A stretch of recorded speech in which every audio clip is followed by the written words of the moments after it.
The house was quiet except for the ticking of the old clock in the hallway. Emma sat cross-legged on the carpet, building a tower of blocks. Her babysitter, Sarah, smiled as she gently helped her balance the tallest piece. Sarah was only 19, a college student working part-time to cover her tuition. But she had quickly grown fond of Emma, whose laughter could brighten even the gloomiest day. Sarah had been hired by Mr. Mitchell, Emma's father, who trusted her calm nature. But Mrs. Mitchell, Emma's stepmother, despised Sarah from the very beginning. She wore designer dresses, hosted tea parties for the wealthy neighbors, and looked down on anyone who didn't match her world of diamonds and luxury. That afternoon, the front door slammed and Mrs. Mitchell's sharp heels echoed through the hall. Her eyes narrowed the moment she saw Sarah helping Emma stack the blocks. "What do you think you're doing?" she snapped, her voice dripping with disdain. Sarah stood quickly, flustered. I was just playing with Emma, ma'am." Mrs. Mitchell's face twisted with anger. "Stay away from my daughter, do you hear me? You're just a babysitter, a girl from nowhere. You don't belong in this house, let alone near her." Emma's blocks toppled to the floor as she flinched at the shouting. Sarah bit her lip, lowering her gaze. "I'm sorry, I didn't mean any harm." But Mrs. Mitchell wasn't finished. She turned to Emma, her voice stern. "Sweetheart, you don't need her. I'm your mother now. Forget about her." Emma's big eyes welled with tears. She shook her head. "You're not my mommy," she whispered, her voice trembling. The room went silent. Mrs. Mitchell's face hardened. "What did you say?"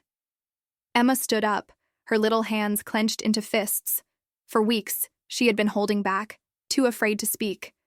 But now, with Sarah watching, she found her courage. "Sarah is kinder to me than you are," Emma said, her small voice growing stronger. "When I'm scared at night, she sings to me. When I'm sad, she hugs me.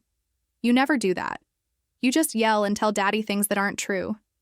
Sarah's eyes filled with tears, but she remained quiet. Mrs. Mitchell turned pale, glancing nervously toward the doorway. Because standing there, having heard everything, was Mr. Mitchell.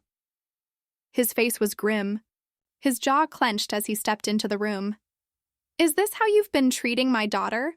he demanded, his voice thunderous. Mrs. Mitchell stammered. "Darling, she's lying, you know how children—" But Emma ran to her father, clutching his hand. "Daddy, I'm not lying. Sarah takes care of me when you're not home. She loves me. She's my friend." Mr. Mitchell's eyes softened as he looked at his daughter, then hardened again as he turned toward his wife. "I trusted you to love her as your own. Instead, you've tried to tear apart the one bond that gives her comfort."